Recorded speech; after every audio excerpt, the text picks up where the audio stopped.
बिस्मिल्लाहिर्रहमानिर्रहीम। अस्सलाम वालेकुम रहमतुल्लाहि व बरकातुहू। अक्सर तलबा पूछते हैं कि सर इंग्लिश किस तरीके से सीखी जाए और कहाँ से इसका आगाज़ किया जाए। बिल्कुल सिंपल है कि आपको इसमें ज़रूरी नहीं है कि आपकी क्वालिफ़िकेशन जो है वो बहुत हाई क्वालिफ़िकेशन हो या कम क्वालिफ़िकेशन हो, इसका भी इसमें कोई इशू नहीं है। अंडर मैट्रिक अच्छी इंग्लिश सीख सकता है, एक जो है वो मास्टर लेवल का भी जो है वो उसको इंग्लिश बोलनी नहीं आ सकती। तो इसमें क्वालिफ़िकेशन का कोई ऐसा इशू नहीं है। एक बात तो ये आपके ज़हन में आपको बिठाना ज़रूरी है।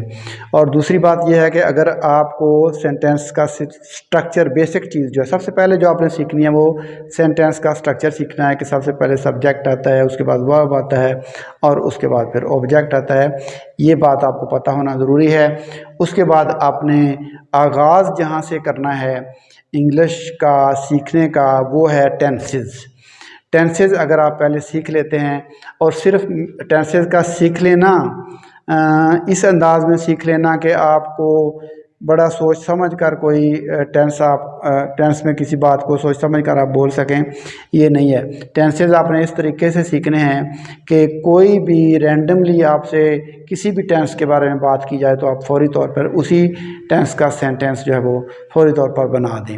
तो इस तरीके से ऑटोमेटिक होने चाहिए टेंसेस जो है वो आपके जहन में। और दूसरी बात, अगर एक्टिव और पैसिव आपको आते हैं तो फिर आपकी बोलने की जो सलाहियत है वो मज़ीद बढ़ जाएगी और आसानी के साथ आप बोल सकेंगे। और सबसे बड़ी मुश्किल जो स्टूडेंट्स अपने आप के लिए महसूस करते हैं जबकि वो होती नहीं है, वो ये है कि स्टूडेंट सोच तो लेते हैं सेंटेंसेस, अपने जहन में बना लेते हैं सेंटेंसेस, 30-40 तक सेंटेंस बना लेंगे, लेकिन वो बोल नहीं पाते। इसकी वजह यह है कि वो उन्होंने ऊंची आवाज़ से बोलना शुरू ही नहीं किया होता। तो इंग्लिश बोलने के लिए ऊंची आवाज़ से बोलना ज़रूरी है। ठीक है, आप जहन में जितने मर्जी सेंटेंसेस सोचते रहें, जब तक आप आवाज़ बुलंद बोलेंगे नहीं, आपकी इंग्लिश की प्रैक्टिस बिल्कुल नहीं होगी। ठीक है, आप इंग्लिश की प्रैक्टिस उसी सूरत में आपकी कामयाब होगी जब आप आवाज़ बुलंद सेंटेंसेस को बोलेंगे। और इसके लिए प्रैक्टिस के लिए भी एक बात याद रखें कि ज़रूरी नहीं है कि आपके साथ कोई पार्टनर हो। ठीक है, किसी पार्टनर के बगैर भी आप इंग्लिश सीख सकते हैं। हमने इसी तरीके से इंग्लिश सीखी थी। हमारा तो बैकग्राउंड भी गांव का है, तो गांव में ज़ाहिर है आपको पता है कि कोई ना फैसिलिटीज़ है। हमारे दौर में तो ना कोई फैसिलिटीज़ थी सिवाय रेडियो के, और कोई चीज़ ही नहीं थी। तो एक गांव के माहौल में भी आप आसानी के साथ इंग्लिश सीख सकते हैं। प्रैक्टिस के लिए क्या चीज़ की ज़रूरत होती है? आप एक मैच देख रहे हैं, उस मैच के ऊपर कमेंट्स पास करना शुरू कर दें। ठीक है, जिस टेंस में जिस तरह की गुफ्तगू, जिस तरह की प्रोसीडिंग चल रही है उसके ऊपर आप अपने कमेंट्स पास करते रहें, छोटे छोटे सेंटेंसेस में करें और ज़रा तेज़ी से जिस तरह से प्रोसीडिंग बढ़ रही हैं उसी तरीके से आप भी अपनी जो है वो स्पीड को बढ़ाते जाएं। बोलना इस तरीके से ही आपको आएगा। और फिर ये है कि पैसिव वॉइस अगर आपको आते हैं तो आप सेंटेंस को जहाँ से भी शुरू कर लेंगे, आप उसको सही तरीके से मुकम्मल कर सकते हैं। तो प्रैक्टिस करने के लिए बहुत सारे प्लेटफॉर्म मौजूद हैं। जिस तरह मैंने आपको बताया कि आप गेम्स के ऊपर कर सकते हैं। आप जा रहे हैं कहीं पर गाड़ी में या बाइक पर या किसी भी चीज़ पर आप जा रहे हैं, तो रास्ते में आप कोई देख रहे हैं कि लोगों की कोई एक्टिविटी हो रही है, उस एक्टिविटी को आप अपने अल्फाज में बयान करते जाएं। और ये बयान करना जो है आपने याद रखना है कि आपने ऊँची आवाज़ में बयान करना है। ठीक है, आपकी हेजिटेशन तभी ख़त्म होगी जब आप ऊंची आवाज़ में बोलेंगे। और फिर आहिस्ता आहिस्ता आपकी जब प्रैक्टिस थोड़ी सी ज़्यादा हो जाएगी, आप लोगों के सामने भी बोलेंगे। अब लोगों के सामने बोलने में भी कोई किसी किस्म का आपको इशू नहीं होगा।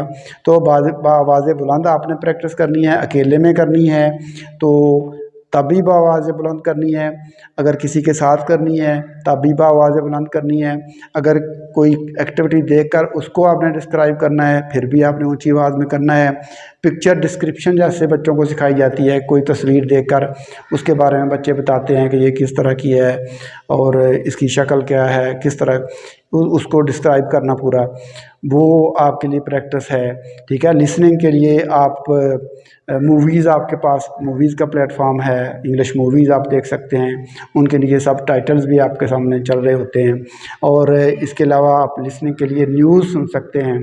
और न्यूज़ जो है अगर आप ऑडियो सुनेंगे یا جو بھی آڈیو سٹوریز ہیں، آڈیو نیوز ہیں، آڈیو والی جو بھی چیزیں آپ سنیں گے انگلش میں، ان کی سمجھ آپ کو زیادہ آئے گی، کیونکہ آپ بیک وقت جب ویڈیو بھی دیکھ رہے ہوتے ہیں اور آڈیو بھی سن رہے ہوتے ہیں تو آپ کا جو ذہن ہے، جو فوکس ہے، وہ ویڈیو کی طرف زیادہ ہوتا ہے اور آڈیو کی طرف کم ہوتا ہے۔ جب آپ اکیلی آڈیو سنیں گے تو آپ کا جو پورا فوکس ہے وہ پورا آپ کا آڈیو کی طرف اور باتوں کو سمجھنے کی طرف جائے گا۔ تو اس طریقے سے آپ آسانی کے ساتھ جو ہے وہ انگلش بولنا سیکھ سکتے ہیں۔ اپنے کانفیڈنس کو بڑھائیں، اونچی آواز سے بولیں، لوگوں کے سامنے بولیں، ٹھیک ہے، کمنٹس پاس کریں اور ہیزیٹیشن کو ختم کریں۔ وٹس ایور، جو جیسا بھی آپ کے پاس ماحول ہے اس ماحول میں آپ بولیں گے تو آپ کو بولنا آ جائے گا۔ خواہ آپ کم پڑھے لکھے ہیں یا زیادہ پڑھے لکھے ہیں، اس کے ساتھ کوئی تعلق نہیں ہے کہ آپ کو انگلش بولنی آتی ہے یا نہیں آتی۔ ایک کم پڑھا لکھا زیادہ پڑھے لکھے سے زیادہ اچھی انگلش بول سکتا ہے، اور ایک زیادہ پڑھا لکھا کم سے زیادہ اچھی بول سکتا ہے، اور پھر پریکٹس کے ساتھ ساتھ آگے زیادہ سوفسٹیکیٹڈ لینگویج ہے وہ بھی آتی جاتی ہے۔ یہ تمام باتیں میں آپ کو انگلش میں بھی سمجھا سکتا تھا، لیکن انگلش میں سمجھاتا تو شاید بہت ساروں کو یہ باتیں سمجھ ہی نہ آتی، اس لیے میں نے یہ اردو میں ہی آپ کو سمجھانا بہتر سمجھا ہے۔ ویسے میری مادری زبان تو پنجابی ہے اور میں نے دیہاتی ماحول میں پرورش پائی ہے، اور وہیں سے ہی یہ انگلش میں نے سیکھی ہے۔ اور اب الحمدللہ میں نے 2 ڈکشنریز جو ہیں وہ میں نے ٹرانسلیٹ کی ہیں انگلش سے اردو میں، اور ٹرانسلیشن کسی قسم کی بھی ہو میں وہ کرتا ہوں۔ اس کے علاوہ اسپیکنگ میں مجھے کوئی ایشو نہیں ہوتا، رائٹنگ میں مجھے کوئی ایشو نہیں ہوتا، اردو لکھ رہا ہوں یا انگلش میں لکھ رہا ہوں تو دونوں میں ایک جیسی ہی لکھی جاتی ہے۔ گفتگو کسی کے ساتھ کرنی ہو تو پھر بھی کوئی ایشو نہیں ہوتا۔ تو اگر میں ایک دیہاتی بیک گراؤنڈ میں رہ کر یہ تمام چیزیں سیکھ سکتا ہوں تو آپ کیوں نہیں سیکھ سکتے؟ آپ کے پاس تو مجھ سے زیادہ فیسلٹیز، بہت ساروں کے پاس مجھ سے زیادہ فیسلٹیز ہوں گی، مجھ سے زیادہ اچھے وسائل موجود ہوں گے، آپ کے پاس ہو سکتا ہے پارٹنر بھی بولنے کے لیے موجود ہوں۔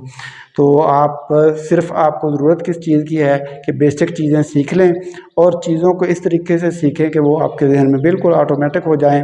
اور بنیادی چیزیں یہی ہیں کہ ٹینسز سیکھ لیں اور پیسو ایکٹیو سیکھ لیں، اور اس کے بعد آپ بولنا شروع کر دیں۔ جب بولنا شروع کر دیں گے تو آپ کو خود بخود ہی سینٹنسز بنانا اور تیزی کے ساتھ بنانا، بولنا سب کچھ آ جائے گا، بالکل مشکل نہیں ہے۔ آپ آج ہی سے آغاز کریں اور انشاءاللہ چند دنوں میں آپ دیکھیں گے کہ آپ نے کتنا فرق پڑا ہے۔